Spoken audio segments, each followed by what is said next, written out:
what is bhakti really? The word bhakti comes from the Sanskrit root word bhaj, which means to share or to love. In English, it is often translated as devotion. But devotion is not just about worship or prayers. That is only the surface. In truth, bhakti is much deeper. It's a complete spiritual path. If you truly understand it, you will see that bhakti holds the highest wisdom and the sweetest connection with the divine. I would call bhakti the juice that hydrates a dry heart. It softens you, it flows, and it reaches places that logic never can. That is why bhakti is considered the highest of all paths of yoga. And it is not my saying, but Krishna himself says this in the Bhagavad Gita chapter 6 verse 47. Of all yogis, those whose minds are always absorbed in me and who engage in devotion to me with great faith, them I consider to be the highest of all. Because in every other path of yoga, to reach the highest goal, you need some amount of bhakti or devotion. Without bhakti, those paths remain incomplete. We often think bhakti or devotion means practicing rituals like offering diyas, giving flowers, or worshipping an image or form of God. And yes, these are meaningful. Rituals and prayers are part of bhakti. But bhakti is not just about that. It does not mean blindly doing rituals or giving up your logic and reasoning. Bhakti does not ask you to reject logic. It simply takes you beyond logic. From what I have understood and experienced, devotion or bhakti is not just something you do. It is something you live. It is not limited to temples or specific practices. It is a living connection with the divine. And the moment you truly understand what bhakti means, even your breath starts to feel like a quiet offering. And everywhere you will see that divine play.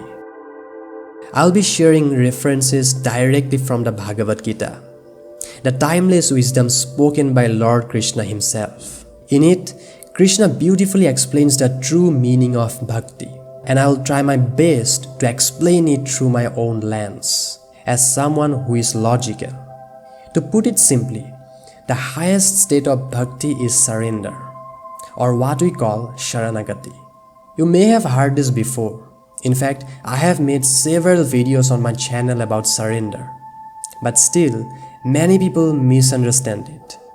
They think surrender means weakness. But in truth, surrender is wisdom. Surrender is a deep word. And let's be honest, most of us find it hard to completely surrender to God. There is something called total surrender or sampurna sharanagati, where a person offers everything to God, mentally, emotionally, and even lets go of their identity, their ego, the sense of I. And it's not easy, but even if we cannot go that far, we can still begin.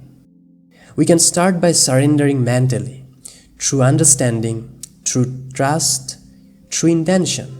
And this is where bhakti begins. Bhakti is not just about rituals. It's a way of living, a lifestyle of surrender.